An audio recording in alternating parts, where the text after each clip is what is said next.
Involvement ಬೇಕು ಅನ್ನೋ ಕಾರಣಕ್ಕೋಸ್ಕರ, ಮತ್ತು ಇದು ಕೇವಲ ಒಂದು ಆರ್ಕೆಸ್ಟ್ರಾ ಥರ ಆಗಬಾರ್ದು, ನೀವು ಭಾಗವಹಿಸಬೇಕು ಅನ್ನೋ ಕಾರಣಕ್ಕೋಸ್ಕರ ಮಾಡಿದ್ದು. ಇದು ಒಂದು ಹೊಸ ಪ್ರಯೋಗ.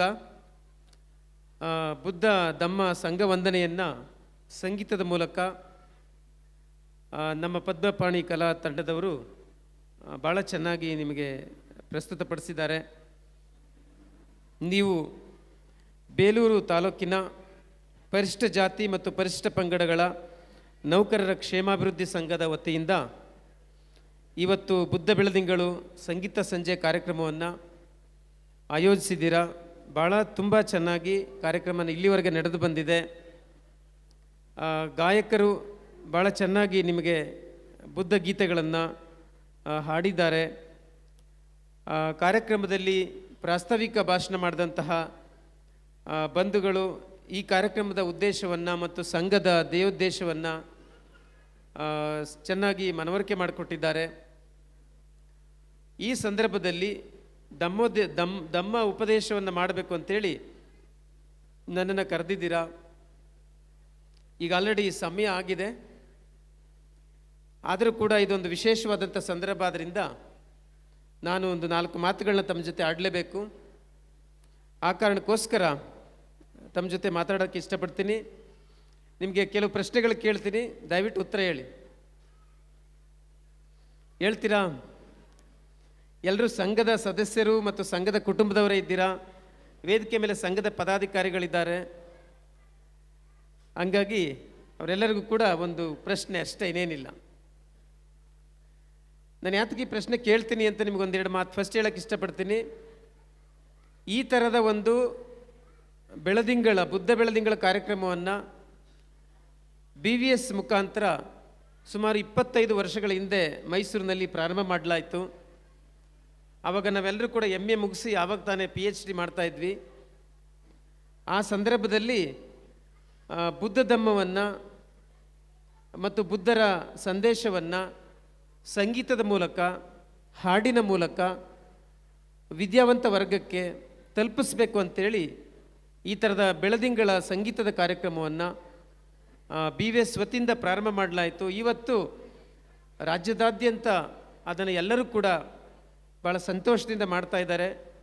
ಅದರಲ್ಲಿ ನೀವು ಕೂಡ ಒಬ್ಬರಾಗಿರೋದು ಭಾಳ ಸಂತೋಷದ ವಿಚಾರ ಅಂತ ಹೇಳ್ತಾ, ಒಂದು ನಿಮಗೆ ಎಷ್ಟು ಈ ಬಗ್ಗೆ ಒಂದು ಐಡಿಯಾ ಇದೆ ಅನ್ನೋದಕ್ಕೋಸ್ಕರ ನಾನು ಜಸ್ಟ್ 1-2-3 ಪ್ರಶ್ನೆ ಕೇಳ್ತೀನಿ, ದಯವಿಟ್ಟು ಉತ್ತರ ಹೇಳಿ. ನಿಮ್ಮ ಪರಿಶಿಷ್ಟ ಜಾತಿ ಪರಿಶಿಷ್ಟ ಪಂಗಡದ ನೌಕರರ ಸಂಘಕ್ಕೆ ಆದರ್ಶ ವ್ಯಕ್ತಿ ಯಾರು ಹೇಳಿ? ಬಾಬಾ ಸಾಹೇಬ್ ಅಂಬೇಡ್ಕರ್ ಅವರು. ಗ್ಯಾರಂಟಿ ಅಲ್ವಾ? ಗ್ಯಾರಂಟಿ, ಅದರಲ್ಲಿ 2 ಮಾತೇ ಇಲ್ಲ. ಸೊ ಪರಿಶಿಷ್ಟ ಜಾತಿ ಮತ್ತು ಪರಿಶಿಷ್ಟ ಪಂಗಡಗಳ ನೌಕರರ ಕ್ಷೇಮಾಭಿವೃದ್ಧಿ ಸಂಘಕ್ಕೆ ಆದರ್ಶ ವ್ಯಕ್ತಿ ಬಾಬಾ ಸಾಹೇಬ್ ಅಂಬೇಡ್ಕರ್ ಅವರು. ಆಯ್ತಲ್ವಾ? ಇನ್ನೊಂದು ಪ್ರಶ್ನೆ ಹೇಳ್ತೀನಿ. ಬಾಬಾ ಸಾಹೇಬ್ ಅಂಬೇಡ್ಕರ್ ಅವ್ರಿಗೆ ಆದರ್ಶ ವ್ಯಕ್ತಿಯಾಗಿದ್ದವರು ಯಾರು? ಭಗವಾನ್ ಬುದ್ಧ. ಪಕ್ಕ ಅಲ್ವಾ? ಗ್ಯಾರಂಟಿ ಅಲ್ವಾ? ಸೊ ಈಗ ನೀವು ಪರಿಶಿಷ್ಟ ಜಾತಿ ಪರಿಶಿಷ್ಟ ಪಂಗಡಗಳ ನೌಕರ ಕ್ಷೇಮಾಭಿವೃದ್ಧಿ ಸಂಘದ ಎಲ್ಲ ಸದಸ್ಯರು ಬಾಬಾ ಸಾಹೇಬ್ ಅಂಬೇಡ್ಕರ್ ಅವ್ರನ್ನ ಆದರ್ಶ ವ್ಯಕ್ತಿಯಾಗಿ ನೀವು ತಗೋತೀರಾ ಅಂತ ಅಂದರೆ, ಬಾಬಾ ಸಾಹೇಬ್ ಅಂಬೇಡ್ಕರ್ಗೆ ಆದರ್ಶವಾಗಿದ್ದಂಥ ಗೌತಮ ಬುದ್ಧರನ್ನು ಕೂಡ ನೀವು ಆದರ್ಶ ವ್ಯಕ್ತಿಯಾಗಿ ತಗೋಬೇಕು. ತಗೋತೀರಾ? ಮಾತೇ ಇಲ್ವಲ್ಲ. ತಗೋತೀರಾ? ಸೊ ಅದಕ್ಕೆ ನಾನು ಕೇಳೋ ಪ್ರಶ್ನೆ ಏನಂದರೆ, ಈಗ ನೀವು ನಿಮ್ಮ ಮನೆಗಳಲ್ಲಿ ಬುದ್ಧ ವಂದನೆಯಿಂದ, ಧಮ್ಮ ವಂದನೆಯಿಂದ, ಸಂಘ ವಂದನೆಯಿಂದ ನಿಮ್ಮ ದಿನಚರಿಯನ್ನು ಪ್ರಾರಂಭ ಮಾಡ್ತಾ ಇದ್ದೀರಾ?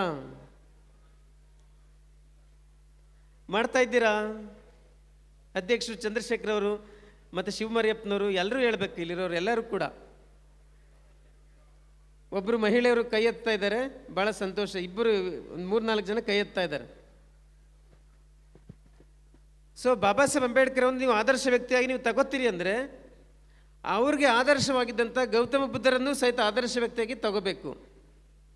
ಮತ್ತು ನಿಮ್ಮ ದಿನಚರಿ ಮತ್ತು ನಿಮ್ಮ ಮಕ್ಕಳ ದಿನಚರಿ ಬುದ್ಧ ವಂದನೆಯಿಂದ, ಧಮ್ಮ ವಂದನೆಯಿಂದ, ಸಂಘ ವಂದನೆಯಿಂದ ಪ್ರಾರಂಭ ಆಗಬೇಕು. ಹಂಗೆ ಆಗ್ತಾ ಇಲ್ಲ ನಿಮ್ಮ ಮನೆಗಳಲ್ಲಿ ಅಂದರೆ ಸೊ ನೀವು ಬುದ್ಧರನ್ನು ಆದರ್ಶ ವ್ಯಕ್ತಿಯಾಗಿ ತಗೊಂಡಿಲ್ಲ ಅಂತ ಅರ್ಥ. ಸೊ ನೀವು ಬುದ್ಧರನ್ನು ಆದರ್ಶವಾಗಿ ತಗೊಂಡಿಲ್ಲ ಅಂದರೆ ಬಾಬಾ ಸಾಹೇಬ್ ಅಂಬೇಡ್ಕರ್ ಅವ್ರನ್ನೂ ಆದರ್ಶವಾಗಿ ತಗೊಂಡಿಲ್ಲ, ಸುಮ್ಮನೆ ಬಾಯಿ ಮಾತಿಗೆ ಹೇಳ್ತಾ ಇದ್ದೀರಿ ಅಂತ ಅರ್ಥ.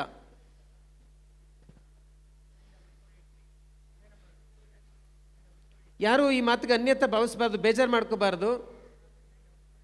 ನಾವು ಎಷ್ಟು ದಿವಸ ಅಂತ ಈ ಥರ ಕಾಟಾಚಾರದ ಬದುಕನ್ನು ಬದುಕಕ್ಕಾಗಲ್ಲ ಇನ್ನು ಮುಂದಕ್ಕೆ.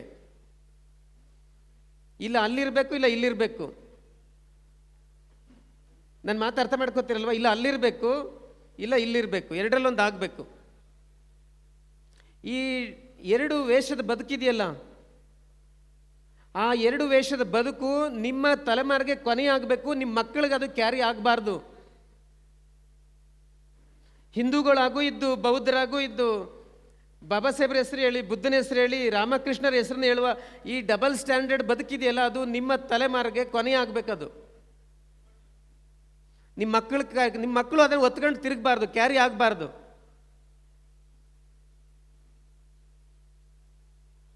ಆ ಕಾರಣಕ್ಕೋಸ್ಕರ ನಾನು ಈ ಪ್ರಶ್ನೆಯನ್ನು ಕೇಳ್ತಾ ಇದ್ದೀನಿ.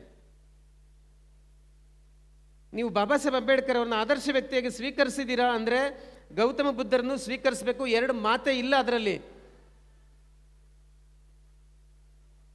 ನೀವು ಹಂಗೆ ಸ್ವೀಕರಿಸಿಲ್ಲ, ನಿಮ್ಮ ಮನೆಯಲ್ಲಿ ನಿಮ್ಮ ಮಕ್ಕಳಿಗೆ ಬುದ್ಧ ಧಮ್ಮ ಸಂಘದ ಬಗ್ಗೆ ಗೊತ್ತೇ ಇಲ್ಲ, ಒಂದು ತ್ರಿಸರಣ ಹೇಳಕ್ಕೆ ಬರಲ್ಲ ಅಂದರೆ ಸೊ ನೀವು ಹೆಂಗೆ ಅಂಬೇಡ್ಕರ್ವಾದಿಗಳಾಗ್ತೀರಾ?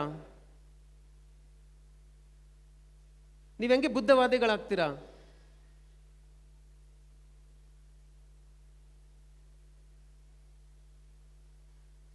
ಸೊ ಆ ಕಾರಣಕ್ಕೋಸ್ಕರ ನಾನು ಇದನ್ನು ಕೇಳ್ತಾ ಇದ್ದೀನಿ. ನೀವು ಪರಿಶಿಷ್ಟ ಪಂಗಡ, ಪರಿಶಿಷ್ಟ ಜಾತಿ, ಪರಿಶಿಷ್ಟ ನೌಕರರ ಸಂಘದವರು ಇವತ್ತು ಡಿಸಿಷನ್ ಮಾಡಬೇಕು. ಇದು ಸುಮ್ಮನೆ ಕಾಟಾಚಾರಕ್ಕೆ ಮಾಡಿರೋ ಪ್ರೋಗ್ರಾಮ್ ಅಲ್ಲ. ಇಲ್ಲಿಂದ ಒಂದು ಪರಿವರ್ತನೆ ಆಗಲೇಬೇಕು, ಒಂದು ಬದಲಾವಣೆ ಆಗಬೇಕು. ನಿಮ್ಮ ಜೀವನದಲ್ಲಿ ಬದಲಾವಣೆ ಆಗಬೇಕು, ನಿಮ್ಮ ಸಂಘದಲ್ಲಿ ಬದಲಾವಣೆ ಆಗಬೇಕು, ನಿಮ್ಮ ಮಕ್ಕಳ ಬದುಕಲ್ಲಿ ಮಾರಣೆ ಇವತ್ತಿಂದೇ ಒಂದು ಬದಲಾವಣೆ ಆಗಬೇಕು. ಹಂಗಿದ್ರೆ ಮಾತ್ರ ಈ ಥರದ ಕಾರ್ಯಕ್ರಮಗಳು ಉಪಯೋಗ ಆಗ್ತವೆ. ಇಲ್ಲಾಂದರೆ ಸಂಗೀತ ಸಂಜೆ ಖುಷಿಯಾಗಿ ಆರ್ಕೆಸ್ಟ್ರಾ ಕೇಳಿಕೊಂಡು ಓದಂಗೆ ಆಗುತ್ತೆ. ಆ ಕಾರಣಕ್ಕೋಸ್ಕರ ಇದನ್ನು ಹೇಳ್ತಾ ಇದ್ದೀನಿ. ಈಗ ನೋಡಿ, ನೀವೆಲ್ಲರೂ ಗಮನಿಸಿ, ಬಾಬಾ ಸಾಹೇಬ್ ಅಂಬೇಡ್ಕರ್ ಅವರು ಅಷ್ಟೊಂದು ಉನ್ನತವಾದ ಸಂಸ್ಕಾರವನ್ನು ಹೇಗೆ ಪಡೆದರು, ಯಾರಿಂದ ಪಡೆದರು? ಅವರು ಲ್ಯಾಂಗ್ವೇಜು ಎಷ್ಟು ಸೊಫಿಸ್ಟಿಕೇಟೆಡ್ ಲ್ಯಾಂಗ್ವೇಜು, ಅವರ ನಡವಳಿಕೆ, ಅವ್ರ ಬದುಕಿನ ರೀತಿ ಎಷ್ಟೊಂದು ಪ್ರಬುದ್ಧವಾದದ್ದು, ಎಷ್ಟೊಂದು ಅಹಿಂಸಾತ್ಮಕವಾದದ್ದು. ಅವರು ಭಾರತದ ಅಷ್ಟೇ ಅಲ್ಲ, ಜಗತ್ತಿನ ಎಲ್ಲ ಕಡೆಯೂ ಸಲ್ಲದ್ರಲ್ಲ, ಎಲ್ಲರಿಂದ ಅಕ್ಸೆಪ್ಟ್ ಆದ್ರಲ್ಲ. ಅಂಥ ಒಂದು ಪರ್ಸ್ನಾಲಿಟಿ ಬಾಬಾ ಸಾಹೇಬ್ರಿಗೆ ಯಾರಿಂದ ಬಂತು? ಬುದ್ಧರಿಂದ ಬಂತು. ಬುದ್ಧರನ್ನು ಓದೋದ್ರಿಂದ ಬಂತು, ಬುದ್ಧರನ್ನು ಅನುಸರಿಸೋದ್ರಿಂದ ಬಂತು. ಅಷ್ಟು ಗೊತ್ತಿದ್ರೂ ಕೂಡ ನೀವು ನಿಮ್ಮ ಮಕ್ಕಳಿಗೆ ಧಮ್ಮವನ್ನು ಪರಿಚಯಿಸ್ತಾ ಇಲ್ಲ, ಹೇಳ್ತಾ ಇಲ್ಲ ಅಂದರೆ ಏನು ಹೇಳಬೇಕು ನಿಮಗೆ? ಯಾರಂಗಾಗಬೇಕು ಅಂತ ಮಾಡಿದರೆ ನಿಮ್ಮ ಮಕ್ಕಳು ಯಾರ ಥರ ಆಗಬೇಕು ಮುಂದಕ್ಕೆ?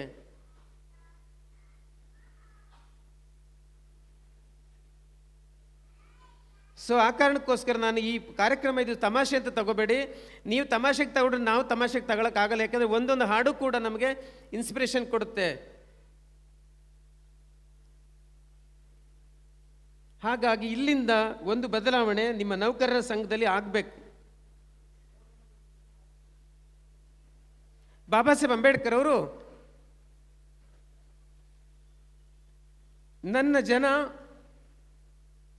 ಈ ಬೌದ್ಧ ಧರ್ಮವನ್ನು ಬೆಳೆಸೋದಕ್ಕೆ ಸರ್ವಸ್ವವನ್ನು ತ್ಯಾಗ ಮಾಡ್ತಾರೆ ಅಂತ ಎಷ್ಟೊಂದು ಕಾನ್ಫಿಡೆನ್ಸ್ ಹೇಳೋಗಿದ್ದಾರೆ.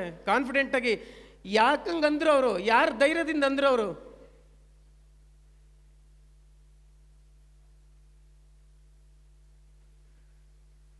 ಅವ್ರು ಹೇಳಿ ಎಷ್ಟು ವರ್ಷ ಆಯಿತು? 56ನೇ ಇಸ್ವಿಲಿ ಹೇಳಿದ ಮಾತದು.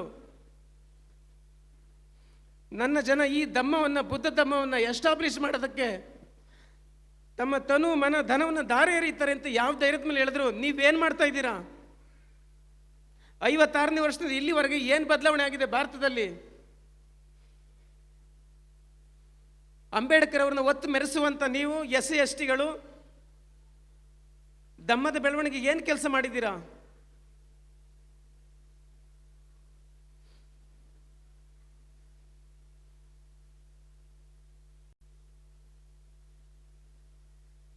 ಸೊ ನೀವು ಹೆಂಗೆ ತಗೋತೀರಿ ನನಗೆ ಗೊತ್ತಿಲ್ಲ, ಇವತ್ತಿಂದ ಒಂದು ಬದಲಾವಣೆ ಆಗಲೇಬೇಕು. ನೀವು ಗಂಭೀರವಾಗಿ ಇದನ್ನು ಪರಿಗಣಿಸಬೇಕು. ಇದು ತಮಾಷೆ ವಿಚಾರ ಅಲ್ಲ.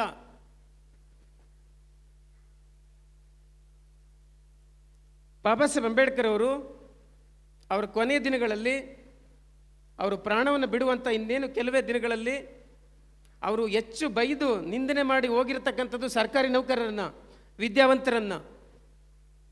ಯಾಕೆ ಅಂದರೆ ನನ್ನ ನಂತರ ಈ ಚಳವಳಿಯನ್ನು ಇವರು ಮುನ್ನಡೆಸ್ತಾರೆ, ನಾನು ಏನು ಕೆಲಸ ಮಾಡಿದ್ನೋ ಅದನ್ನ ಇವರು ಕಂಟಿನ್ಯೂ ಮಾಡ್ತಾರೆ ಅಂತ ಎಕ್ಸ್ಪೆಕ್ಟ್ ಮಾಡಿದರು. ಆದರೆ ಅಂಥದ್ದನ್ನ ಅವರು ಕಾಣೋಕ್ಕಾಗಲಿಲ್ಲ, ನೋಡೋಕ್ಕಾಗಲಿಲ್ಲ ಅವರು ಬಾಬಾ ಸಾಹೇಬರು. ಅದಕ್ಕೆ ಈ ವಿದ್ಯಾವಂತ ಜನ, ಈ ನೌಕರರು, ನನ್ನ ಹೋರಾಟದ ಫಲವನ್ನು ಉಂಡಂಥ ಈ ಜನ ಸ್ವಾರ್ಥಿಗಳಾದರು, ನನ್ನ ಬೆನ್ನಿಗೆ ಚೂರಿ ಹಾಕಿದ್ರು, ನನಗೆ ಮೋಸ ಮಾಡಿದ್ರು. ಇದರ ಒಂದು ಫಲವನ್ನು ಇವರು ಉಣ್ತಾರೆ ಅಂಥೇಳಿ ಬಾಬಾ ಸಾಹೇಬ್ ಅಂಬೇಡ್ಕರ್ ಅವರು ಒಂದು ರೀತಿ ಶಾಪವನ್ನು ಹಾಕಿ ಈ ವಿದ್ಯಾವಂತ ವರ್ಗದ ಮೇಲೆ ಒಂದು ಆರೋಪವನ್ನು ಹಾಕಿ ಹೋಗಿದ್ದಾರೆ ಬಾಬಾ ಸಾಹೇಬ್ ಅಂಬೇಡ್ಕರ್ ಅವರು. ನಾವೆಲ್ಲರೂ ಸಹಿತ ಮಾತಾಡ್ತಾ ಇದ್ದೀವಿ, ಬಾಬಾ ಸಾಹೇಬ್ ಅಂಬೇಡ್ಕರ್ ಅವರ ಚಳವಳಿನ ರನ್ ಮಾಡಬೇಕು, ಮುಂದುವರಿಸಬೇಕು ಅಂತ ಮಾತಾಡ್ತಾ ಇದ್ದೀವಿ. ಆದರೆ ಹೆಂಗೆ ರನ್ ಮಾಡೋದು, ಮುಂದುವರಿಸೋದು ಹೇಗೆ? ಅದಕ್ಕೆ ನಾನು ನನ್ನ ಮನೆಯಿಂದ ಏನು ಮಾಡಬೇಕು, ನನ್ನ ಮನೆಯಿಂದ ಹೆಂಗೆ ಶುರು ಮಾಡಬೇಕು ಆ ಕೆಲಸನ ಅಂತ ಯಾರಾದರೂ ನೌಕರರು ನಾವು ಯೋಚನೆ ಮಾಡಿದ್ದೀವ? ನೀವು ಪರಿಶಿಷ್ಟ ಜಾತಿ ಪರಿಶಿಷ್ಟ ಪಂಗಡದ ಸದಸ್ಯರು ವರ್ಷಕ್ಕೊಂದು 3 ಕಾರ್ಯಕ್ರಮಗಳನ್ನ ಮಾಡೋದು ಬಿಟ್ಟರೆ ಈ ಥರದ ಅಮೂಲಾಗ್ರವಾದಂಥ ಬದಲಾವಣೆಯನ್ನು ನಮ್ಮ ನೌಕರರ ಬಳಗದಲ್ಲಿ ತರಲಿಕ್ಕೆ ಏನಾದರೂ ಕೆಲಸ ಮಾಡಿದ್ದೀರಾ?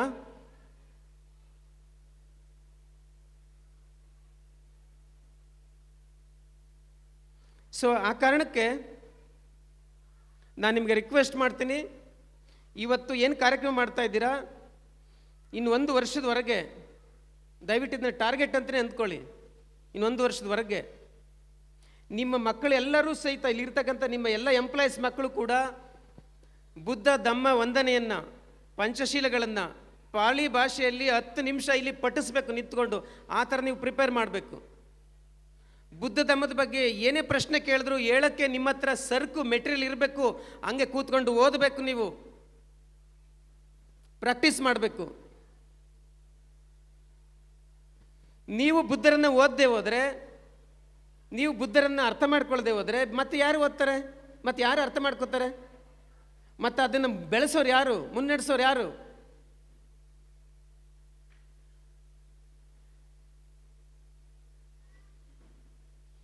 ಆ ಕಾರಣಕ್ಕೆ ಚಂದ್ರಶೇಖರ್ ಅವರೇ, ನೀವೇ ಮುಂದಿನ ವರ್ಷಕ್ಕೂ ಅಧ್ಯಕ್ಷರಾಗಿರ್ತೀರಲ್ಲ, ನನಗೆ ಮುಂದಿನ ವರ್ಷಕ್ಕೂ ನಿಮ್ಮದೇ ಟರ್ಮ್ ಇರ್ತದಾ ಗೊತ್ತಿಲ್ಲ, ಯಾರು ಇರ್ತಿರೋ ಗೊತ್ತಿಲ್ಲ. ನೌಕರರ ಸಂಘದವರು ಇದೊಂದು ಟಾರ್ಗೆಟ್. ನಾನು ಹೇಳ್ತೇನೆ, ನೀವು ಹೆಂಗೆ ತಗೋತಿರೋ ಗೊತ್ತಿಲ್ಲ.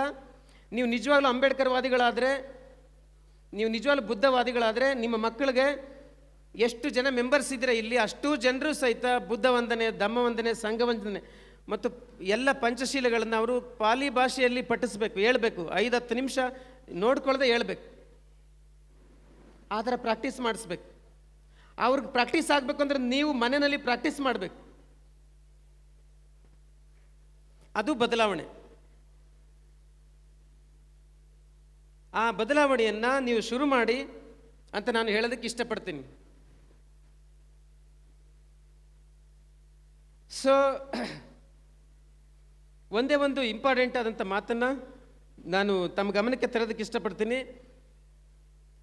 ಅದೇನಂತ ಅಂದರೆ, ಬೌದ್ಧ ಧಮ್ಮವನ್ನು ನೀವು ಯಾಕೆ ಸ್ವೀಕರಿಸಬೇಕು, ಯಾಕೆ ತಗೋಬೇಕು ಅನ್ನೋದಕ್ಕೋಸ್ಕರ ಹೇಳ್ತೀನಿ. ಒಬ್ಬ ವ್ಯಕ್ತಿ ಬೆಳಗ್ಗೆ ಎದ್ದಾಗಿಂದ ಸಂಜೆವರೆಗೆ ಮಲಗೋವರೆಗೆ ಜೀವನ ಮಾಡಬೇಕಲ್ಲ.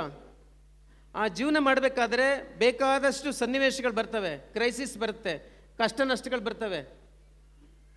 ಅದನ್ನು ಎದುರಿಸಲಿಕ್ಕೆ, ಅದನ್ನು ಫೇಸ್ ಮಾಡಲಿಕ್ಕೆ ಒಂದು ಮಾರಲ್ ಸ್ಟ್ರೆಂತ್ ಬೇಕಾಗುತ್ತೆ, ಒಂದು ನೈತಿಕವಾದ ಶಕ್ತಿ ಬೇಕಾಗುತ್ತೆ. ಆ ನೈತಿಕ ಶಕ್ತಿಯನ್ನು ನಿಮಗೆ ಏನು ಕೊಡಬೇಕು, ಯಾರು ಕೊಡಬೇಕು?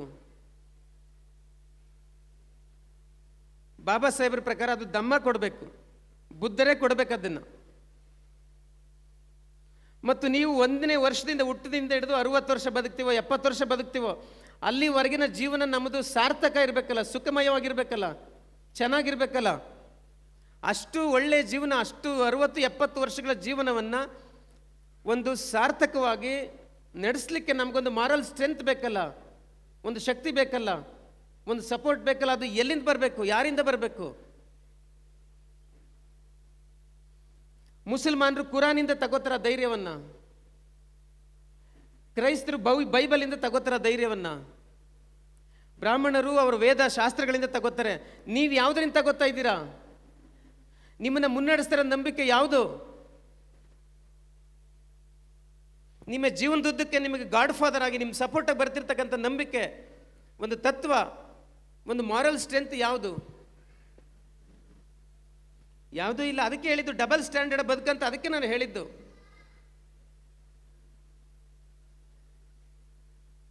ಸೊ ಆ ಕಾರಣಕ್ಕೆ ನಮಗೆ ದಮ್ಮ ಬೇಕಾಗಿರೋದು, ಬುದ್ಧರು ಬೇಕಾಗಿರೋದು ಆ ಕಾರಣಕ್ಕೆ.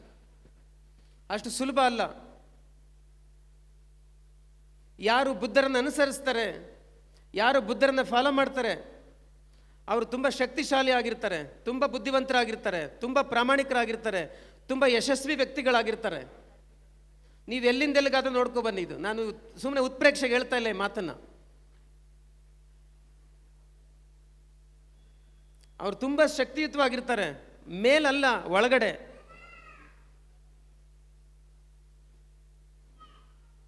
ಇವತ್ತು ಈ SC/ST ಸಮಾಜ, ಪರಿಶಿಷ್ಟ ಜಾತಿ ಪರಿಶಿಷ್ಟ ಸಮಾಜ ಮೇಲೆ ಶಬ್ದ ಮಾಡುತ್ತೆ, ಮೇಲೆ ಕೂಗಾಡುತ್ತೆ, ಮೇಲೆ ಘೋಷಣೆ ಮಾಡುತ್ತೆ, ಬೇಕಾದಷ್ಟು ಪ್ರತಿಭಟನೆ ಮಾಡುತ್ತೆ, ಆದರೆ ಒಳಗಡೆ ಟೊಳ್ಳು ಖಾಲಿ,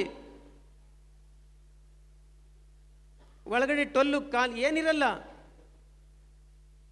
ಯಾಕೆ ಅಂದರೆ ಇದ್ರ ಬಗ್ಗೆ ಏನು ಗೊತ್ತಿಲ್ಲ, ಓದ್ಕೊಂಡಿಲ್ಲ, ತಿಳ್ಕೊಂಡಿಲ್ಲ.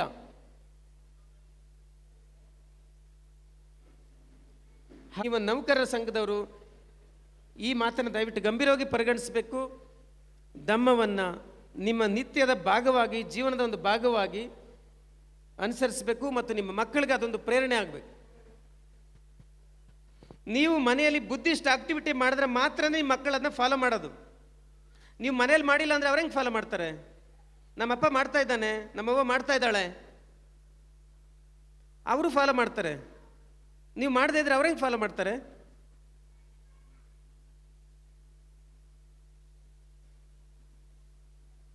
ಸೊ ದಯವಿಟ್ಟು ಫಾಲೋ ಮಾಡಿ. ನಿಮಗೆ ಕೆಲವು ಪೂರ್ವಾಗ್ರಹ ಇರ್ತದೆ, ಕೇಳಿ, ಕೆಲವು ಪೂರ್ವಾಗ್ರಹ ಇರ್ತದೆ. ನಾವು ಬೌದ್ಧ ಧರ್ಮ ಸ್ವೀಕರಿಸಿದ್ರೆ, ಕೆಲವ್ರಿಗೆ ಇರ್ಬೋದು, ಅದಕ್ಕೋಸ್ಕರ ಕ್ಲಿಯರ್ ಮಾಡಕ್ಕೆ ಹೇಳ್ತೀನಿ ಇದನ್ನು. ನಾವು ಬೌದ್ಧ ಧರ್ಮ ಸ್ವೀಕರಿಸಿದ್ರೆ ಎಂಡ ಸಾರಿ ಕುಡಿಬಾರ್ದಂತೆ, ಮಾಂಸ ತಿನ್ನೋಂಗಿಲ್ವಂತೆ, ಭಾಳ ಶುದ್ಧವಾಗಿರ್ಬೇಕಾಗತ್ತಂತೆ. ಮಾಂಸ ತಿಂದ ಹೆಂಗಿರೋದು, ಎಂಡ ಕುಡಿದ ಹೆಂಗಿರೋದು? ಈ ಪ್ರಶ್ನೆ ಅಲ್ವಾ ನಿಮ್ಗೆ ಸುಮಾರು ಜನರಿಗೆ? ಎಂಡ ಕುಡಿದ ಹೆಂಗಿರಕ್ಕಾಗುತ್ತೆ, ಮಾಂಸ ತಿಂದ ಹೆಂಗಿರಕ್ಕಾಗುತ್ತೆ? ಸೊ ಇದನ್ನು ಕ್ಲಿಯರ್ ಮಾಡ್ತೀನಿ, ದಯವಿಟ್ಟು ಕೇಳಿಸ್ಕೊಳ್ಳಿ. ಇದು ನಿಜವಾ ಅಂತ ಕೇಳಿ. ಬುದ್ಧರು ಇದ್ರ ಬಗ್ಗೆ ಏನು ಹೇಳಿದ್ದಾರೆ? ನಾನು ಇನ್ನೇನು ದೊಡ್ಡ ದೊಡ್ಡ ಥಿಯರಿ ಹೇಳಲ್ಲ, ಯಾಕಂದರೆ ದೊಡ್ಡ ದೊಡ್ಡ ಥಿಯರಿಯನ್ನು ಹೇಳೋ ಸಮಯ ಇದಲ್ಲ. ಆ ಕಾರಣಕ್ಕೋಸ್ಕರ ಅದನ್ನು ಕೇಳಿಸ್ಕೊಳ್ಳೋಕ್ಕೆ ಬೇಕಾದಷ್ಟು ಸಂಸ್ಕಾರ ಬೇಕಾಗುತ್ತೆ. ಅದಕ್ಕೆ ನಾನು ಈ ಬೇಸಿಕ್ ಕ್ವಶನ್ಸ್ನ ಹೇಳ್ತೀನಿ. ನೀವು ಗೌತಮ ಬುದ್ಧರು ಅವರು ಊರಿಂದ ಊರಿಗೆ ಸಂಚರಿಸ್ತಾ ಇದ್ರು. ಊರಿಂದ ಊರಿಗೆ ಸಂಚರಿಸ್ತಿದ್ರು, ಮನೆಯಿಂದ ಮನೆಗೆ ಭಿಕ್ಷಾ ಪಾತ್ರ ಹಿಡ್ಕೊಂಡು ಭಿಕ್ಷೆ ತಗೋತಾ ಇದ್ರು. ಆ ಮನೆಯವರು ಏನೇ ಆಹಾರ ಕೊಟ್ಟರು ಕೂಡ ಅವರು ಅದನ್ನು ತಿಂತಾಯಿದ್ರು. ಅದು ಸಸ್ಯಾಹಾರ ಆದರೂ ತಿಂತಾಯಿದ್ರು, ಮಾಂಸಾಹಾರ ಆದರೂ ತಿಂತಾಯಿದ್ರು. ನನಗೆ ಬರೀ ವೆಜ್ ಊಟ ಮಾತ್ರ ಹಾಕಿ ನಾನ್ ವೆಜ್ ಹಾಕಬೇಡಿ ಅಂತ ಅವ್ರು ಕೇಳ್ತಾ ಇರಲಿಲ್ಲ. ಯಾಕೆಂದರೆ ಭಿಕ್ಷೆಗೆ ಅಂತ ಹೋದಾಗ ಯಾರು ಏನು ಕೊಡ್ತಾರೆ ಅದನ್ನು ತಗೊಳ್ಳೇಬೇಕಾದದ್ದು ಅವ್ರ ಧರ್ಮ ಆಗಿತ್ತಂತ. ಮತ್ತು ಅವರೆಲ್ಲ ಬಿಕ್ಕು ಸಂಘಕ್ಕೆ ಅವರು ಅದನ್ನೇ ಹೇಳಿದರು. ಯಾಕೆ ಅಂದರೆ ಬುದ್ಧರ ಪ್ರಕಾರ, ಕೇಳಿ, ಬುದ್ಧರ ಪ್ರಕಾರ ಈ ಭೂಮಿಯ ಮೇಲೆ ಇರತಕ್ಕಂಥ ಪ್ರತಿಯೊಂದು ಸಹಿತ ಆಹಾರವೇ. ಇಲ್ಲಿ ಆಹಾರ ಅಲ್ಲದೆ ಇರೋದು ಯಾವುದೂ ಇಲ್ಲ. ಯಾಕೆ ಅಂದರೆ ಒಂದನ್ನು ತಿಂದು ಇನ್ನೊಂದು ಬದುಕುತ್ತೆ ಭೂಮಿಯ ಮೇಲೆ.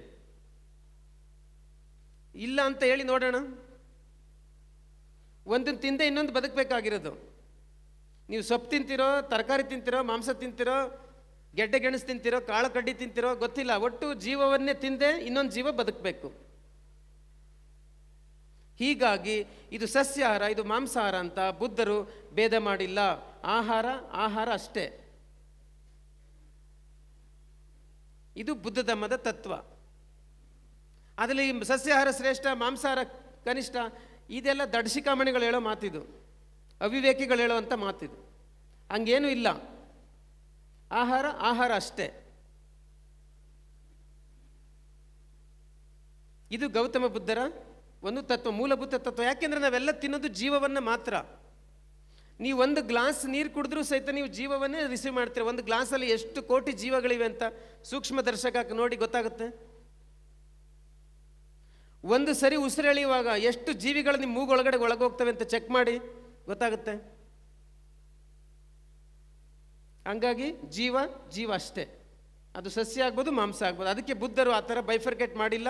ನಿಮ್ಮ ತಲೆಯಲ್ಲಿ ಅದಿದ್ರೆ ಅದನ್ನ ತೆಗಿರಿ, ಅದನ್ನ ತೆಗಿರಿ. ಇನ್ನು ಬುದ್ಧರು ಪಂಚಶೀಲಗಳನ್ನ ಹೇಳುವಾಗ ಮದ್ಯ ಮಾದಕಗಳನ್ನ ಸೇವಿಸಬಾರದು ಅಂತ ಹೇಳಿದ್ದಾರೆ. ಮದ್ಯ ಮಾದಕಗಳನ್ನ ಸೇವಿಸಬಾರದು. ಯಾಕೆ ಹಂಗೆ ಹೇಳಿದ್ದಾರೆ? ಯಾಕಂಗೆ ಹೇಳಿದ್ದಾರೆ ಅಂದರೆ ಅದರಿಂದ ಒಂದು ದೊಡ್ಡ ಹಿನ್ನೆಲೆ ಇದೆ. ಒಬ್ಬ ವ್ಯಕ್ತಿ, ಕೇಳಿಸ್ಕೊಳ್ಳಿ, ಆಲ್ಕೋಹಾಲ್ನ ತಗೊಂಡಾಗ ಅದರ ಪರಿಣಾಮ ದೇಹದ ಮೇಲೆ ಎಷ್ಟು ಹೊತ್ತಿರ್ತದೆ ಹೇಳಿ ನೋಡೋಣ. ಎಷ್ಟು ಗಂಟೆ ಇರ್ತದೆ ಅಂತ? ಕನಿಷ್ಠ 24 ಗಂಟೆ ಇರ್ತದೆ ಆಲ್ಕೋಹಾಲ್ ನೀವು ತಗೊಂಡ್ರೆ. ನೀವು ಆಲ್ಕೋಹಾಲ್ ತಗೊಂಡಾಗ ಕೇಳಿ, ನಿಮ್ಮ ಮನಸ್ಸು ಬುದ್ಧಿ ನಾರ್ಮಲ್ ಆಗುತ್ತೋ ಅಬ್ನಾರ್ಮಲ್ ಆಗುತ್ತೋ? ಅಬ್ನಾರ್ಮಲ್ ಆಗುತ್ತೆ. ನಿಮ್ಮ ಬುದ್ಧಿ ಅಬ್ನಾರ್ಮಲ್ ಆದಾಗ ಬಾಯಿಂದ ಬರೋ ಮಾತು ನಾರ್ಮಲ್ ಆಗುತ್ತೋ ಅಬ್ನಾರ್ಮಲ್ ಆಗುತ್ತೋ? ಅಬ್ನಾರ್ಮಲ್ ಆಗುತ್ತೆ. ನಿಮ್ಮ ಬಾಯಿಂದ ನೀವು ಅಬ್ನಾರ್ಮಲ್ ಮಾತಾಡಿದ್ರೆ ಸೊಸೈಟಿ ನಿಮಗೆ ಒಳ್ಳೆಯ ಕರ್ಮ ಕೊಡುತ್ತೋ ಕೆಟ್ಟ ಕರ್ಮ ಕೊಡುತ್ತೋ? ಕೆಟ್ಟದ್ದು ಕೊಡುತ್ತೆ. ನೀರು ತಗೊಳ್ಳಿ. ಲಿಂಕ್ ಎಲ್ಲಿದೆ, ಎಲ್ಲಿಂದ ಇಲ್ಲಿಗೆ ಅಬ್ಸರ್ವ್ ಮಾಡಿ. ನೀವು ಎಲ್ಲಿಂದ ಇಲ್ಲಿಗಿದೆ ಅಂತ ಸ್ವಲ್ಪ ಸೂಕ್ಷ್ಮ ಗಮನಿಸಿ. ಸೊ ನೀವು ಆಲ್ಕೋಹಾಲ್ ತಗೊಂಡಾಗ ಬುದ್ಧಿ ಅಬ್ನಾರ್ಮಲ್ ಆಗುತ್ತೆ. ಬುದ್ಧಿ ಅಬ್ನಾರ್ಮಲ್ ಆದಾಗ ಮಾತು ಹೆಂಗಿರ್ತದೆ? ನಾರ್ಮಲ್ ಆಗಿರಲ್ಲ. ಡಿಸಿಷನ್ ಹೆಂಗಿರುತ್ತೆ? ನಾರ್ಮಲ್ ಆಗಿರಲ್ಲ. ನೀವು ಮಾಡೋ ಕೆಲಸ ಹೆಂಗಿರುತ್ತೆ? ನಾರ್ಮಲ್ ಆಗಿರಲ್ಲ. ಸೊ ಕೆಟ್ಟ ಮಾತು ಬರುತ್ತೆ, ಕೆಟ್ಟ ನಿರ್ಧಾರ ಮಾಡ್ತೀರಾ, ಕೆಟ್ಟ ಕೆಲಸ ಮಾಡ್ತೀರಾ. ಆಗ ನಿಮಗೆ ಕಾನ್ಸಿಕ್ವೆನ್ಸ್, ಸೊಸೈಟಿಯಿಂದ ಬರ್ತಕ್ಕಂಥ ಕಾನ್ಸಿಕ್ವೆನ್ಸು ಕೆಟ್ಟದೇ ಇರ್ತದೆ. ನೀವು ಸಂಕಟಕ್ಕೆ ಸಿಗಾಕೋತೀರ, ನೀವು ಕಷ್ಟಕ್ಕೆ ಸಿಗಾಕೋತೀರ. ಆ ಪರಂಪರೆ ನಿಮ್ಮ ಜೀವನದಲ್ಲಿ ಎಷ್ಟೋ ಸಂತೋಷವನ್ನು ನಾಶ ಮಾಡಾಕುತ್ತೆ. ನಿಮಗೆ ದುಃಖದ ಪರಂಪರೆನೇ ತರುತ್ತೆ. ಅಂಥ ದುಃಖದಲ್ಲಿ ಸಿಕ್ಕಿ ಸಾಯ್ತೀವಿ ಅಂದರೆ ಕುಡಿರಿ, ಖಂಡಿತ ಕುಡಿರಿ. ಆ ದುಃಖದಲ್ಲಿ ಸಿಗಾಕೊಳ್ಳಕ್ಕೆ ನಾವು ರೆಡಿ ಇದ್ದೀವಿ ಅಂದರೆ ಕುಡಿರಿ, ಖಂಡಿತ ಕುಡಿರಿ. ಇಲ್ಲ, ನಾವು ಆ ಥರ ಅನಿಮಲ್ ಥರ, ಪ್ರಾಣಿಗಳ ಥರ ನಾವು ಬದುಕಕ್ಕೆ ತಯಾರಿಲ್ಲ ಅನ್ನೋದಾದರೆ ಬಿಡಿ. ಅದಕ್ಕೆ ಬುದ್ಧರು ಹೇಳ್ತಾರೆ, ನಿಮ್ಮ ಮಾತು ಚೆನ್ನಾಗಿರ್ಬೇಕಾ, ನಿಮ್ಮ ನಿರ್ಧಾರ ಚೆನ್ನಾಗಿರ್ಬೇಕಾ, ನೀವು ಮಾಡೋ ಕೆಲಸ ಸಮರ್ಥವಾಗಿರ್ಬೇಕಾ, ಅದರಿಂದ ಒಳ್ಳೆ ಪ್ರತಿಫಲ ಬರಬೇಕಾ, ಹಾಗಿದ್ರೆ ಆಲ್ಕೋಹಾಲ್ ತಗೋಬೇಡಿ ಅಂತಾರೆ ಅವರು. ಯಾಕೆ ಅಂದರೆ ಪ್ರತಿಯೊಂದು ನಿರ್ಧಾರ ಆಗೋದು ನಮ್ಮ ಮನಸ್ಸಿಂದ. ನಮ್ಮ ಮನಸ್ಸಿಂದನೇ. ನೀವು ಯಾರು ದೊಡ್ಡ ದೊಡ್ಡ ಸಾಧಕರಿದ್ದಾರೆ ಅವರೆಲ್ಲರೂ ಕೂಡ ತಮ್ಮ ಮನಸ್ಸನ್ನು ಪಳಗಿಸಿನೇ ದೊಡ್ಡ ಸಾಧನೆ ಮಾಡಿರೋದು. ತಮ್ಮ ಮನಸ್ಸಿಗೆ ಟ್ರೈನಿಂಗ್ ಕೊಟ್ಟು, ತಮ್ಮ ಮನಸ್ಸನ್ನು ನಿಗ್ರಹಿಸಿ, ತಮ್ಮ ಮನಸ್ಸಿಗೆ ಒಳ್ಳೆಯದನ್ನು ಹೇಳಿನೇ ದೊಡ್ಡ ಸಾಧನೆ ಮಾಡಿರೋದು. ನೀವು ಆಲ್ಕೋಹಾಲ್ ತಗೊಂಡಾಗ ಆ ಮನಸ್ಸು ಕೆಡುತ್ತೆ, ಅದು ಡಿಸ್ಟರ್ಬ್ ಆಗುತ್ತೆ. ಸೊ ನಿಮ್ಮ ಲೈಫು ಕೆಡುತ್ತೆ, ನಿಮ್ಮ ಲೈಫು ಡಿಸ್ಟರ್ಬ್ ಆಗುತ್ತೆ. ನೀವು ಒಬ್ಬರು ಕಷ್ಟಪಡಲ್ಲ, ನಿಮ್ಮ ಹೆಂಡತಿ ಮಕ್ಕಳು ಸಂಸಾರ ತಂದೆ ತಾಯಿ ಎಲ್ಲರೂ ಕಷ್ಟಪಡ್ತಾರೆ. ಈ ಕಾರಣಕ್ಕಾಗಿ ಗೌತಮ ಬುದ್ಧರು ಯಾವ ಕಾರಣಕ್ಕೂ ಕೂಡ ಮತ್ತು ಬರುವಂಥ ಯಾವುದೇ ವಸ್ತು ಆಗ್ಬೋದು ತಗೋಬೇಡಿ ಅಂತ ಹೇಳಿದ್ದಾರೆ.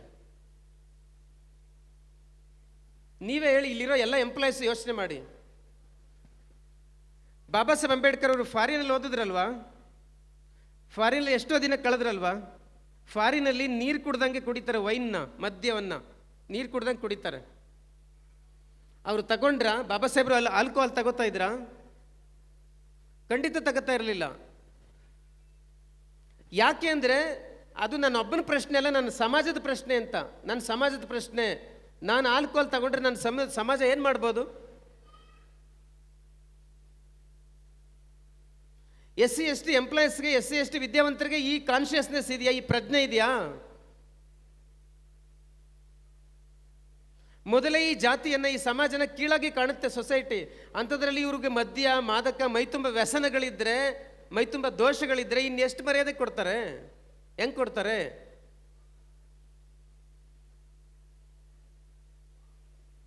ಸೊ ಹಾಗಾಗಿನೇ ಬಾಬಾ ಸಾಹೇಬ್ ಅಂಬೇಡ್ಕರ್ ಅವರು ಭಾಳ ಸ್ಟ್ರಿಕ್ಟಾಗಿ, ಭಾಳ ಪರಿಶುದ್ಧವಾದಂಥ ಜೀವನವನ್ನು ಮಾಡಿದಂಥವ್ರು. ಆ ಕಾರಣಕ್ಕೋಸ್ಕರ ನಾನು ಇದನ್ನು ಹೇಳ್ತಾ ಇದ್ದೀನಿ. ಆಮೇಲೆ ಇನ್ನೊಂದು ಮಾತನ್ನು ಹೇಳಿ ನನ್ನ ಮಾತನ್ನು ಮುಗಿಸ್ತೀನಿ. ಅದೇನಂತ ಅಂದರೆ, ಸೊ ಈ ಮಾಂಸಾಹಾರಕ್ಕೆ ಸಂಬಂಧಪಟ್ಟಂಥದ್ದೇ, ಈ ಹಿಂಸೆಗೆ ಸಂಬಂಧಪಟ್ಟಂಥದ್ದೇ. ಕೇಳಿಸ್ಕೊಳ್ಳಿ, ನಿಮಗೆ ಸುಮಾರು ಜನರು ನೀವು ಯೋಚನೆ ಮಾಡಿರ್ತೀರೋ ಇಲ್ವೋ ನನಗೆ ಗೊತ್ತಿಲ್ಲ. ಜೈನ ಧರ್ಮೀಯರಿದ್ದಾರಲ್ಲ, ಮಹಾವೀರ ಅವನ ಪಂಥದ ಜೈನ ಧರ್ಮೀಯರು ನೆವರ್ ಟು ಕಿಲ್ ಅಂತಾರೆ. ನೆವರ್ ಟು ಕಿಲ್ ಅಂದರೆ ಕೊಲ್ಲಬಾರ್ದು ಅಂತ, ಎಂದೆಂದಿಗೂ ಕೊಲ್ಲಬಾರ್ದು ಅಂತಾರೆ. ಹಿಂದೂ ಧರ್ಮದವರು ಕೊಲ್ಲಬಹುದು, ದುಷ್ಟರನ್ನ ಕೊಲ್ಲಲೇಬೇಕು, ದುಷ್ಟರನ್ನ ಶಿಕ್ಷಿಸಲೇಬೇಕು ಅಂತಾರೆ. ಕುರುಕ್ಷೇತ್ರ ಯುದ್ಧದಲ್ಲಿ ಇವರು ನಮ್ಮ ತಾತ, ಗುರುಗಳು, ಅಜ್ಜ, ಇವರೆಲ್ಲ ಸಂಬಂಧಿಕರು ಇವ್ರನ್ನ ಹೆಂಗೆ ಕೊಲ್ಲಿ ಎಂದಾಗ್ಲೂ ಕೃಷ್ಣ ಹಿಂದೆ ಮುಂದೆ ನೋಡಬೇಡ, ಕೊಲ್ಲು ಇವ್ರನ್ನ ಅಂತಲೇ ಡೈರೆಕ್ಟಾಗಿ ಹೇಳ್ಕೊಟ್ಟಿದ್ದಾನೆ. ಕೊಲ್ಲು ಇವ್ರನ್ನ ಅಂತ, ನಿನ್ನ ಕಾರ್ಯ ಸಾಧನೆ ಆಗಬೇಕಾ, ಕೊಲ್ಲು ಅಂತ. ಆದರೆ ಬುದ್ಧರು ಏನು ಹೇಳಿದ್ದಾರೆ ಇದ್ರ ಬಗ್ಗೆ? ಜೈನರು ಹೇಳ್ತಾರೆ ನೆವರ್ ಟು ಕಿಲ್, ಎಂದೂ ಕೊಲ್ಲಬೇಡಿ ಅಂತ. ಬುದ್ಧ ಹೇಳ್ತಾರೆ ಇದು ಪ್ರಕೃತಿ ವಿರುದ್ಧ ಅಂತ. ಕೊಲ್ಲದೆ ಇರೋಕ್ಕಾಗತ್ತಾ? ಆಗುತ್ತಾ? ನೀವು ಹಿಂಗಂದ್ರೆ ಕೆನ್ನೆನ ಇಲ್ಲಿ 1,000 ಲಕ್ಷ ಜೀವಿಗಳು ಡಮಾರ್ ಸತ್ತೋಯ್ತವೆ. ಒಂದ್ಸರಿ ಕಣ್ಣು ರೆಪ್ಪೆ ಬಡಿದ್ರೆ ಎಷ್ಟೋ ಜೀವಿಗಳು ಸಾಯ್ತವೆ. ಕರೆಕ್ಟಾ? ನೀವು ಒಂದ್ಸರಿ ಉಸಿರು ತಗೊಂಡ್ರೆ ಎಷ್ಟೋ ಜೀವಿಗಳು ಸಾಯ್ತವೆ. ಹೀಗಿರುವಾಗ ಕೊಲ್ಲಲೇಬಾರ್ದು ಅನ್ನೋದು ಅದು ಪ್ರಕೃತಿ ವಿರುದ್ಧ, ಅದು ಅನ್ಯಾಚುರಲ್ ಮತ್ತು ಅದು ನಾಟ್ ಪಾಸಿಬಲ್ ಅಂತಾರೆ ಬುದ್ಧ. ಮತ್ತು ಇವರು ದುಷ್ಟರು, ಹಂಗಾಗಿ ಇವ್ರನ್ನ ಕೊಲ್ಲಿ ಅಂತಾರಲ್ಲ, ಅದನ್ನ ವಿಲ್ ಟು ಕಿಲ್ ಅಂತಾರೆ. ಅದು ನೆವರ್ ಟು ಕಿಲ್, ಇದು ವಿಲ್ ಟು ಕಿಲ್ ಹಿಂದೂಗಳದು. ಇದು ತಪ್ಪು ಅಂತಾರೆ. ಬುದ್ಧ ಹಂಗೆ ಮಾಡಕ್ಕೆ ಬರಲ್ಲ. ಯಾಕೆಂದ್ರೆ ಇಲ್ಲಿ ಒಬ್ರಿಗೊಬ್ರು ವೈರಿಗಳು ಇದ್ದೇ ಇರ್ತಾರೆ. ವೈರಿಗಳಿಲ್ಲದೆ ಇರೋರು ಯಾರು? ಪ್ರತಿಯೊಬ್ಬರಿಗೊಬ್ರು ಶತ್ರು ಇದ್ದೇ ಇರ್ತಾರೆ. ನಮ್ಮ ಶತ್ರುಗಳನ್ನ ನಾವು ಕೊಲ್ತಾ ನಿಂತ್ಕೊಂಡ್ರೆ ಏನಾಗ್ಬೋದು? ಹಂಗಾಗಲ್ಲ. ಅದು ಪ್ರಕೃತಿ ವಿರುದ್ಧ, ಅನ್ಯಾಚುರಲ್ ಅಂತಾರೆ. ಹಂಗಿರಕ್ಕೆ ಸಾಧ್ಯ ಇಲ್ಲ. ಅದಕ್ಕೆ ಬುದ್ಧ ಒಂದು ಮಧ್ಯಮ ಮಾರ್ಗವನ್ನು ಬೋಧಿಸ್ತಾರೆ. ಅದನ್ನು ನೀಡ್ ಟು ಕಿಲ್ ಅಂತ ಕರೀತಾರೆ ಇಂಗ್ಲೀಷಲ್ಲಿ, ನೀಡ್ ಟು ಕಿಲ್ ಅಂತ.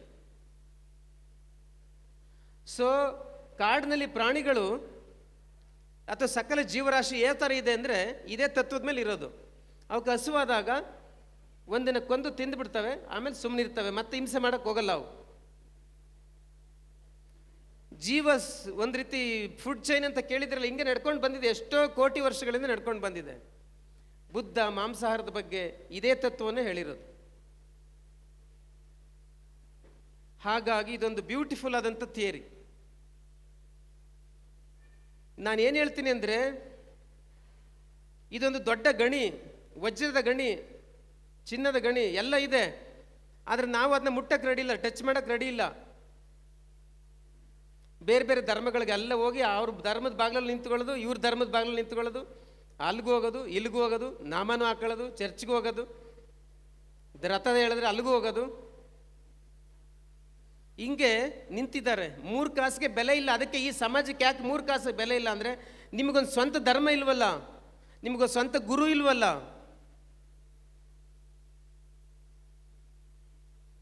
ಹಾಗಾಗಿ ಇಲ್ಲಿ ನೌಕರ ಬಾಂಧವರು ಇವತ್ತಿಂದ ಒಂದು ಹೊಸ ತೀರ್ಮಾನ ಮಾಡಿ, ನಾನು ಈಗ ಹೇಳಿದ ತಕ್ಷಣಕ್ಕೆ ಎಲ್ಲರೂ ನೀವು ದಿಢೀರ್ನ ಬದಲಾಗ್ತೀರಿ ಅಂತ ನನಗಂತೂ ಗೊತ್ತಿಲ್ಲ. ಆದರೆ ಕೆಲವರು ಸೀರಿಯಸ್ ತಗೊಂಡ್ರೆ ಖಂಡಿತ ಬದಲಾವಣೆ ಆಗುತ್ತೆ. ಯಾರು ಮಾಡ್ತಾರೋ ಬಿಡ್ತಾರೋ, ನಾವು ವಿದ್ಯಾರ್ಥಿಗಳ ಕೈಯಿಂದ ಈ ಕೆಲಸ ಮಾಡಿಸ್ತೀವಿ. ನೀವು ಮಾಡಲಿಲ್ಲ ಅಂದರೂ ನಾವು ಮಾಡಿಸ್ತೀವಿ ವಿದ್ಯಾರ್ಥಿಗಳ ಕೈಯಿಂದ. ಯಾಕೆಂದರೆ ನಮಗದು ಆ ಒಂದು ಬಾಬಾ ಸಾಹೇಬ್ರ ಒಂದು ಅವ್ರ ವಿಲ್ ಇತ್ತಲ್ಲ, ಅವ್ರ ಆಸೆ ಇತ್ತಲ್ಲ, ಅದಕ್ಕೆ ಅದು ನಮ್ಗೆ ಅಂಟ್ಕೊಂಡಿದೆ, ಅದು ನಮ್ಗೆ ಹಿಡಿಸಿದೆ, ಅದು ನಾವು ಮಾಡ್ತೀವಿ ಆ ಕೆಲಸನ. ಸೊ ಈ ನಿಟ್ಟಿನಲ್ಲಿ ನೀವೆಲ್ಲರೂ ಯೋಚನೆ ಮಾಡಿ ಅಂತ ಹೇಳೋದಕ್ಕೆ ಇಷ್ಟಪಡ್ತೀನಿ. ಈ ಒಂದು ಕಾರ್ಯಕ್ರಮವನ್ನು ಕಂಟಿನ್ಯೂ ಮಾಡಿ. ನಿಮ್ಮ ವಿರೂಪಾಕ್ಷ ಅವರು ಈ ಕಾರ್ಯಕ್ರಮದ ದಾನಿಗಳು, ಅವರು ಇಷ್ಟಪಟ್ಟಿದ್ದಾರೆ ಈ ಥರದ್ದು ಮಾಡಬೇಕು ಅಂತ. ಸೊ ಹಾಗಾಗಿ ಎಲ್ಲರೂ ಸೇರಿ ಈ ಕಾರ್ಯಕ್ರಮವನ್ನು ಮಾಡಿ, ಮತ್ತು ವೇದಿಕೆ ಮೇಲೆ ಯಾವಾಗಲೂ ಸಹಿತ ಒಂದು ಇಬ್ಬರಾದರೂ ಮಹಿಳೆಯರು ಗೆಸ್ಟ್ಗಳಾಗಿ ಇರಲೇಬೇಕು. ಆ ಥರದ ಒಂದು ಸಂಪ್ರದಾಯನ ಮಾಡಿ. ಎಲ್ಲ ಗಂಡಸರೇ ಕೂತಿರೋದಾ? ಎಲ್ಲ ಗಂಡಸರೇ. ಇಡೀ ಜಗತ್ತಲ್ಲಿ ಮಹಿಳೆಯರಿಗೆ ಫಸ್ಟ್ ಸಮಾನತೆನೇ ಕೊಟ್ಟವರು ಗೌತಮ ಬುದ್ಧ. ಮಹಿಳೆಯರ ಹಕ್ಕುಗಳನ್ನ ರಕ್ಷಣೆ ಮಾಡಿ ಕಾನ್ಸ್ಟಿಟ್ಯೂಷನಲ್ಲಿ ಅವರಿಗೆ ಭದ್ರತೆ ಕೊಟ್ಟವರು ಬಾಬಾ ಸಾಹೇಬ್ ಅಂಬೇಡ್ಕರ್ ಅವರು. ಒಂದು ದೇಶದ ಪ್ರಗತಿಯನ್ನು, ಆ ದೇಶದ ಮಹಿಳೆಯರ ಸ್ಥಿತಿಗತಿನ ನೋಡಿ ನಾನು ಅಳಿತೀನಿ ಅಂತ ಬಾಬಾ ಸಾಹೇಬ್ ಹೇಳಿದ್ರು. ಆ ಕಾರಣಕ್ಕೆ ಅದೊಂದು ಸಂಪ್ರದಾಯ, ಅದನ್ನ ಫಾಲೋ ಮಾಡಿ ಯಾವಾಗಲೂ ಕೂಡ. ಇಷ್ಟು ಮಾಡಿ ಅಂತ ಹೇಳ್ತಾ, ಈ ಒಂದು ಕಾರ್ಯಕ್ರಮವನ್ನು ನೀವು ಚೆನ್ನಾಗಿ ಆರ್ಗನೈಸ್ ಮಾಡಿದ್ದೀರಾ. ನಾನು ಕಟುವಾಗಿ ಮಾತಾಡಿದ್ರೆ ದಯವಿಟ್ಟು ಕ್ಷಮಿಸಿ, ಬೇಜಾರು ಮಾಡ್ಕೊಬೇಡಿ. ನಾನು ಯಾಕೆ ಹಂಗೆ ಮಾತಾಡಿದೆ ಅಂದರೆ, ನಾನು ಬಂದಾಗಿಂದ ನಿಮ್ಮೆಲ್ಲರ ಚಲನವಲನ ನಾನು ನೋಡಿದೆ. ನೀವು ಇದನ್ನ ಆರ್ಕೆಸ್ಟ್ರಾ ಥರ ನೋಡ್ತಾ ಇದ್ದೀರಿ. ನೀವು ಆರ್ಕೆಸ್ಟ್ರಾ ಥರನೇ ನೀವು ರಿಸೀವ್ ಮಾಡ್ಕೊಂಡಿದ್ದೆ, ನನಗೆ ಚೆನ್ನಾಗಿ ಗೊತ್ತು. ನನಗೆ ಅದಕ್ಕೆ ತುಂಬ, ಇವ್ರಿಗೆ ಏನು ಸಂಸ್ಕಾರ, ಇದನ್ನೇನು ಗೊಂಬೆ ಅನ್ಕೊಂಡಿದ್ದೀರಾ? ಈ ಗೊಂಬೆ ಅನ್ಕೊಂಡಿದ್ದೀರಾ ಈ ಮಹಾನುಭಾವನನ್ನ?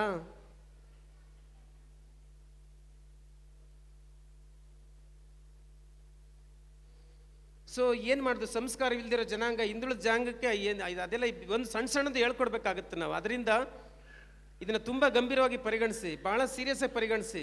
ನಾನು ಅದಕ್ಕೆ ಈ ಕ್ವಶನ್ ಹೇಳಿದ್ದು. ನೀವು ನಿಜವಾಗ್ಲೂ ನೀವು ಬಾಬಾ ಸಾಹೇಬ್ರಿಗೆ ಆದರ್ಶ ವ್ಯಕ್ತಿಯಾಗಿ ನೀವು ಸ್ವೀಕರಿಸಿದ್ರೆ, ನೀವು ಬುದ್ಧರನ್ನು ಆದರ್ಶ ವ್ಯಕ್ತಿಯಾಗಿ ಸ್ವೀಕರಿಸ್ತೀರಾ. ನೀವು ಬುದ್ಧರನ್ನ ಸ್ವೀಕರಿಸಿಲ್ಲ ಅಂದರೆ ನೀವು ಅಂಬೇಡ್ಕರ್ನ ಆದರ್ಶ ವ್ಯಕ್ತಿಯಾಗಿ ಸ್ವೀಕರಿಸಿರೋದು ಡೂಪು, ಅದು ಟೊಳ್ಳು, ಅದು ನಕಲಿ ಅಂತ ನೀವೇ ತೀರ್ಮಾನ ಮಾಡ್ಕೊಳ್ಳಿ. ಸೊ ನಾನು ನೋಡ್ತೀನಿ ಇನ್ನೊಂದು ವರ್ಷಕ್ಕೆ ನೀವು ಏನು ಮಾಡ್ತೀರಾ. ನಿಮ್ಮ ನೌಕರ ಸಂಘದವ್ರು, ನಿಮ್ಮ ಎಲ್ಲ ಮಕ್ಕಳು ಕೂಡ ಬುದ್ಧ ಧಮ್ಮ ಸಂಘದ ಒಂದು ಮಂತ್ರಗಳನ್ನ ಪಠಿಸ್ಬೇಕು, ಪಂಚಶೀಲಗಳನ್ನ ಪಾಳಿ ಭಾಷೆಯಲ್ಲಿ ಹೇಳಬೇಕು 10 ನಿಮಿಷ. ನಿಮಗೂ ಕೂಡ ಬುದ್ಧಿಸಮ್ ಬಗ್ಗೆ ಏನೇ ಕ್ವಶನ್ ಕೇಳಿದ್ರು ಹೇಳಕ್ಕೆ ನಿಮ್ಮ ಹತ್ರ ಸರ್ಕಿರಬೇಕು, ಮೆಟೀರಿಯಲ್ ಇರಬೇಕು. ಇನ್ನೊಂದು ವರ್ಷದಲ್ಲಿ ಇಷ್ಟು ಕೆಲಸ ಮಾಡಿ ನೀವು ನೋಡಿ, ಬದಲಾವಣೆ ಶುರುವಾಗುತ್ತೆ, ನಿಮ್ಮಿಂದ ಶುರುವಾಗುತ್ತೆ. ಆಮೇಲೆ ಇಡೀ ತಾಲೂಕಿನಾದ್ಯಂತ ಅದು ಸ್ಪ್ರೆಡ್ ಆಗುತ್ತೆ. ಇಷ್ಟು ಕೆಲಸನ ಎಲ್ಲರೂ ಸೇರಿ ಮಾಡೋಣ. ಧನ್ಯವಾದಗಳು. Thank you so much. ಜೈ ಭೀಮ್, ನಮೋ ಬುದ್ಧಾಯ. Thank you.